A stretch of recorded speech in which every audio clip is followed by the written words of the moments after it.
O Senhor esteja convosco. Ele está no meio de nós. Proclamação do Evangelho de Jesus Cristo segundo Marcos. Glória a vós, Senhor. Naquele tempo, Tiago e João, filhos de Zebedeu, foram a Jesus e lhe disseram: Mestre, queremos que faças por nós o que vamos pedir.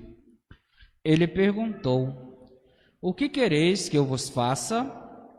Eles responderam: Deixa-nos sentar um à tua direita e outro à tua esquerda, quando estiveres na tua glória. Jesus então lhes disse: Vós não sabeis o que pedis. Por acaso podeis beber o cálice que eu vou beber?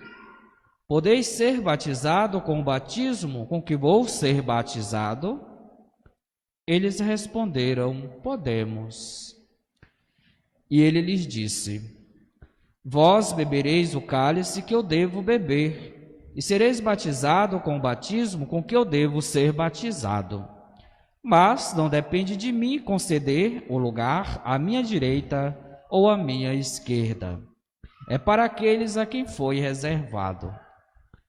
Quando os outros 10 discípulos ouviram isso, indignaram-se com Tiago e João. Jesus os chamou e disse: Vós sabeis que os chefes das nações as oprimem e os grandes as tiranizam. Mas entre vós não deve ser assim. Quem quiser ser grande, seja vosso servo, e quem quiser ser o primeiro, seja o escravo de todos. Porque o Filho do Homem não veio para ser servido, mas para servir e dar a sua vida como resgate para muitos. Palavra da salvação. Glória a vós, Senhor. Sobre nós venha, Senhor, a vossa graça, pois em vós nós esperamos. Sobre nós venha, Senhor, a vossa graça, pois em vós nós esperamos. Que seja o nosso canto este refrão do Salmo 32. Pedindo ao Senhor que venha sobre nós a vossa graça, pois em vós nós esperamos.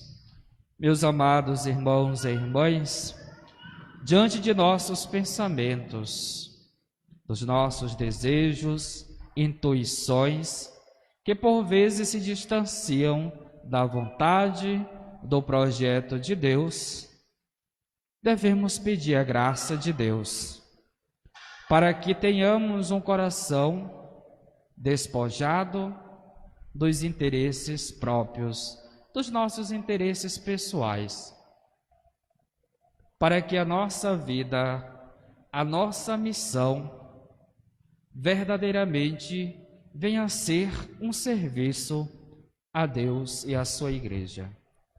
Serviço este que precisa ser realizado com liberdade, com eficácia, com doação, com entrega total da nossa vida e nossas ações. Nem sempre é fácil manter a vontade, o pensamento conforme os critérios de Deus e da sua Igreja.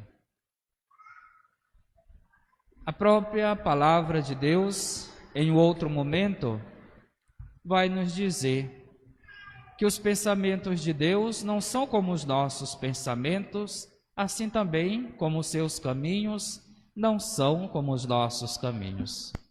Os pensamentos de Deus estão tão distantes dos nossos pensamentos, assim também como o nosso caminho, como está o céu diante da terra. Para dizer que precisamos entrar na dinâmica de Deus, precisamos caminhar conforme o apelo que Deus nos faz.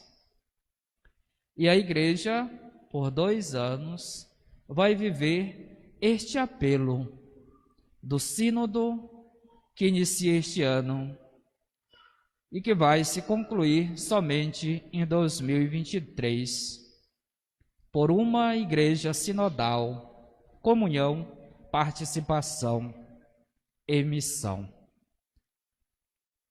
E eu sempre recordo aquele refrão daquela canção: agora é tempo de ser igreja, caminhar juntos e participar. É isso que o sínodo quer despertar nos corações dos fiéis.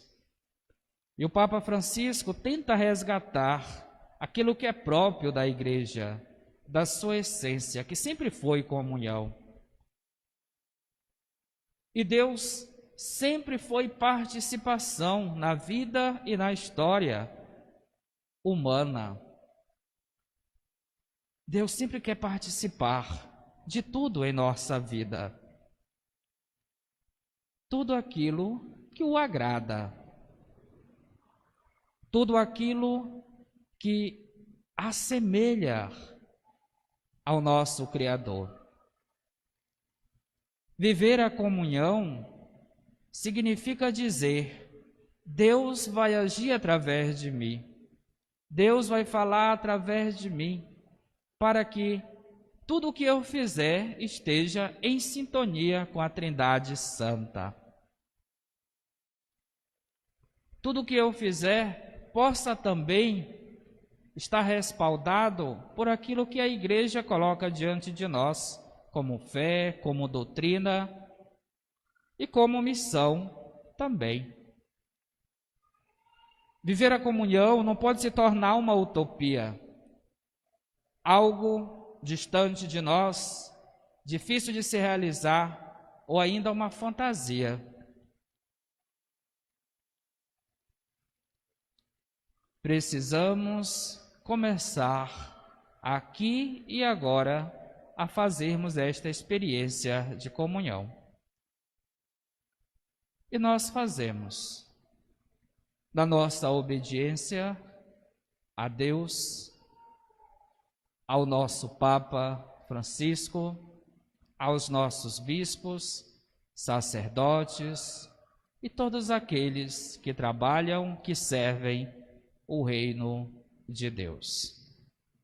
É muito fácil falar da igreja, é muito fácil apontar o dedo para a igreja, mais difícil mesmo, meus amados irmãos, é sermos igreja. Mas Deus está justamente diante de nós para nos fazermos igreja, para caminhar conosco, para participar conosco e nos enviar em missão. Mas a minha vida, a minha missão, ela precisa estar no caminho, num projeto que Deus sempre sonhou para a humanidade. Que não é aquele de sentar à direita e nem à esquerda de Jesus, mas sim permanecer para sempre no coração de Deus. Ouvíamos no Santo Evangelho 2 dos discípulos, Tiago e João, filhos de Zebedeu, que embora Jesus em outro momento já havia anunciado a sua paixão, o mistério pascal, mas mesmo assim, eles estavam ainda muito aéreo do que seria o Messias, ou ainda preocupados com seus próprios interesses. Ele vai ser aclamado rei, então vou já garantir o meu lugar, a minha vaga. Mas Jesus faz uma pergunta muito interessante para eles. Quando pergunta a eles: por acaso podeis beber o cálice que eu vou beber? Podeis ser batizado com o batismo com que eu vou ser batizado? E eles responderam: podemos. E de fato, muitos dos discípulos beberam deste cálice, participaram da paixão de Jesus. E ainda hoje, a igreja, na imagem do servo sofredor, do que falava o profeta Isaías, ainda está a padecer aos sofrimentos, às injúrias, às calúnias, mas não deixou de ser igreja. Tampouco desistiu da sua missão, que é a salvação de todos aqueles que a buscam de coração. Mas a preocupação dos discípulos não era nem tanto a missão em si, mas o que eles poderiam obter através deste caminho que eles haviam iniciado. Tentação esta que nós corremos também, de só fazer algo, de somente realizar algo se eu tiver algo em troco. Ou ainda, eu posso até fazer, mas o que é que eu vou ganhar com isso? Que proveito eu irei tirar? Eu posso até doar a minha vida para a igreja, mas o que eu vou receber em troca? Em outro momento, em um outro diálogo, os discípulos se preocuparam com isso também. Quando aquele jovem rico veio diante de Jesus, chamando-o de bom mestre, e ainda perguntando o que ele precisava fazer para ganhar o céu, ganhar a vida eterna, pois já havia observado desde a sua juventude os mandamentos. Estava cumprindo com tudo aquilo que era necessário. Porém, uma coisa ainda faltava na vida dele, que era o despojamento dos seus próprios bens, para que Jesus pudesse ser a sua única riqueza. E os discípulos, observando todo aquele diálogo, perguntaram ao mestre: e enquanto a nós, que deixamos casa, pai, mãe, irmãos, pelo reino de Deus?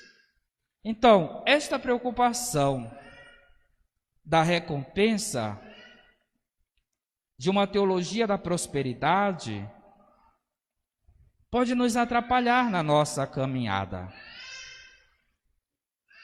Não há necessidade de nós, enquanto pastores, enquanto líderes, tudo bem, podemos motivar, mas antes de que a voz do pastor possa chegar aos nossos ouvidos, eu devo me colocar de prontidão. Eis-me aqui. Se a igreja me chama, eis-me aqui. Pois ela me gerou na fé, no batismo.